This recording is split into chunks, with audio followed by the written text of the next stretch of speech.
6월 22일 화요일 말씀대로 365 172일차 오늘 우리가 함께 읽은 하나님 말씀은 시편 72편부터 77편까지의 말씀입니다. 시편 제2권의 마지막 편 72편에서는 왕의 즉위식에서 불려진 노래를 기록하고 있습니다. 솔로몬의 시라고 하기도 하고 또 솔로몬을 위한 시라고도 불리는데요.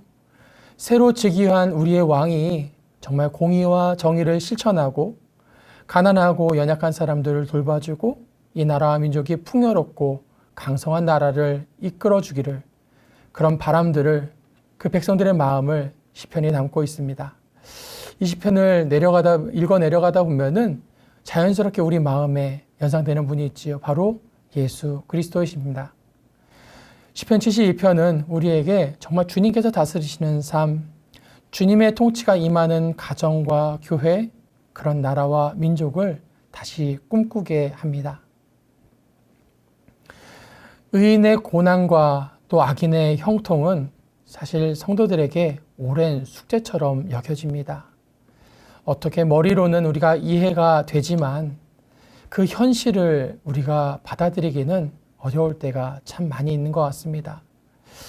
언뜻 보면은 시편 73편의 시인도 그렇게 투정하는 것 같습니다. 그렇게 무거운 마음을 가지고 하나님의 성소에 올라갑니다. 그리고 그곳에서 하나님께서 그의 마음을 만져주시는데요. 시인이 고백하지요. 내가 항상 주와 함께하니 주께서 내 오른손을 붙드셨나이다. 그러면서 28절 말씀으로 이어집니다. 하나님께 가까이함이 내게 복이라 라고 말입니다. 주전 586년에 유다가 바벨론에게 패망하게 됩니다. 예루살렘 성은 폐허가 되었고 그나마 살아남은 사람들도 바벨론의 포로로 끌려가게 되지요. 74편은 그렇게 황폐하게 유린당한 하나님의 백성의 그 탄식을 기록하고 있습니다. 시편 75편은 하나님의 권능과 그 통치를 찬양하고 있습니다. 주의 이름이 가까움이라 라는 그 시인의 고백은 주님의 통치가 성도들에게 임하고 있음을 말하고 있는 것입니다. 그런데 우리가 여기서 주목할 것은 그 하나님의 권능과 하나님의 통치가 그저 의롭고 또 겸손한 성도들에게 뿐만이 아니라 또 악하고 교만한 사람들에게도 임하였다는 사실입니다. 그리고 그들을 향한 하나님의 통치는 의인들에게와 같지 않았습니다. 하나님은 오만한 자들의 뿔을 꺾어버리시고 교만한 자들을 낮아지게 하셨습니다. 한 주석가는 말하기를 하나님의 자비가 그 백성들에게 날마다 새로운 것처럼 악인들에 대한 하나님의 진노도 아침마다 새롭다라고 말했습니다. 시편 76편은 악인들에 대한 하나님의 진노 그리고 하나님의 심판을 기록하고 있는데요. 이 시대의 악이 아무리 크고 또 강할지라도 하나님은 오늘도 당신의 권능으로 성도들을 붙잡아주고 계시다는 것입니다. 시편을 묵상하다 보면은 때로 그 시인이 처한 그 비참하고 처량한 모습에 우리의 마음도 아파오는 것을 경험하게 됩니다. 시인이 당한 그 고통과 고난이 마치 우리에게도 그대로 전해진 것 같기 때문인데요. 아마 시편 77편을 읽어내려가는 우리의 마음이 그러할지 모르겠습니다. 다만 우리가 기억해야 될 것이 있는데요. 그것은 시인의 고통을 들으시는 그 하나님께서 오늘 우리 가운데 거하고 계시다라는 것, 그리고 지금도 그 당신의 크신 팔로 우리를 붙잡고 계시다라는 것입니다.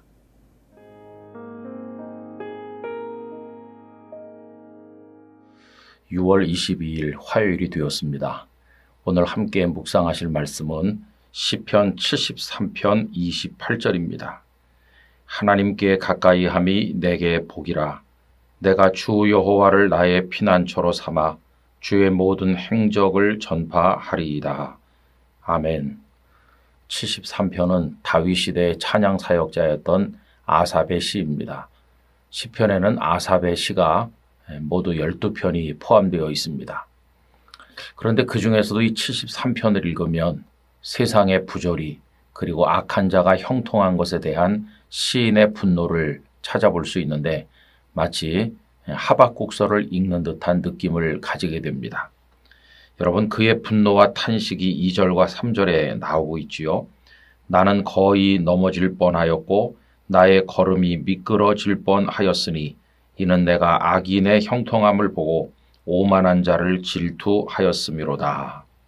악한 자들은 살아있는 동안에도 죽을 때도 고통이 없는 것 같아요. 모든 일이 다 잘 되는 것처럼 그의 눈에 보였습니다. 4절과 5절에 보면 그들은 죽을 때에도 고통이 없고 그 힘이 강건하며 사람들이 당하는 고난이 그들에게는 없고 사람들이 당하는 재앙도 그들에게는 없나니. 게다가 이 악인들은 하나님도 두려워하지 않는다고 생각을 했습니다. 11절 말하기를 하나님이 어찌 알랴 지존자에게 지식이 있으랴 하는도다. 악한 자들이 하나님은 몰라, 하나님이 뭘 알겠어, 이렇게 한다는 것입니다. 그래서 그의 마음이 분노로 이제 가득했었는데, 그러면 하나님께서 이런 문제, 특히 악한 자들을 어떻게 대응하시는지 그 답이 뭔지를 알고 싶어 했는데 그는 드디어 그 답을 발견했습니다. 그 답은 어디서 발견했을까요? 성소에서 하나님 앞에 엎드릴 때 비로소 발견하게 되었습니다. 16절 17절입니다. 내가 어쩌면 이를 알까 하여 생각한즉 그것이 내게 심한 고통이 되었더니 하나님의 성소에 들어갈 때에야 그들의 종말을 내가 깨달았나이다.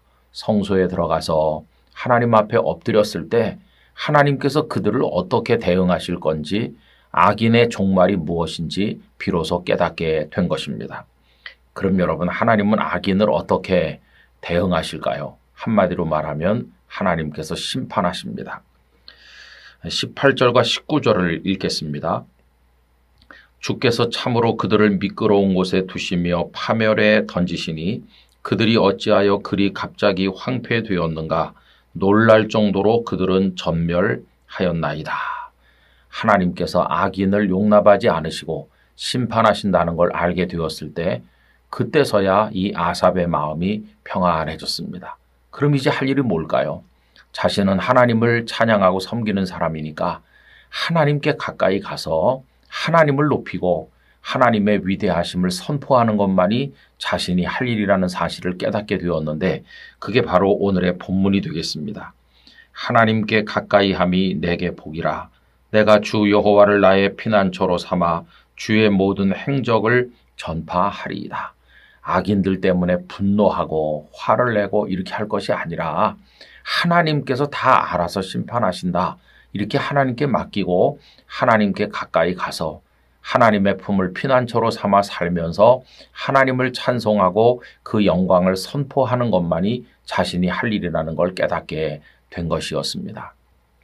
성도 여러분, 그렇습니다. 우리 주변에 혹은 또 국내 국외 여러 가지 부조리한 악한 일들 때문에 화가 날 때가 얼마나 많습니까?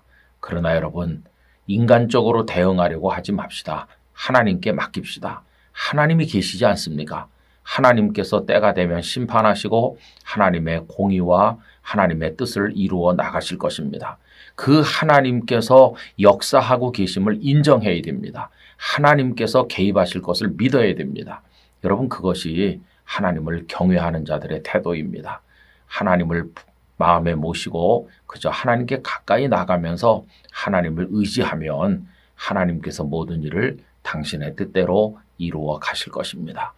그저 우리 모든 성도들은 하나님께 가까이 하는 삶만 열심히 살아가게 되기를 간절히 기원합니다.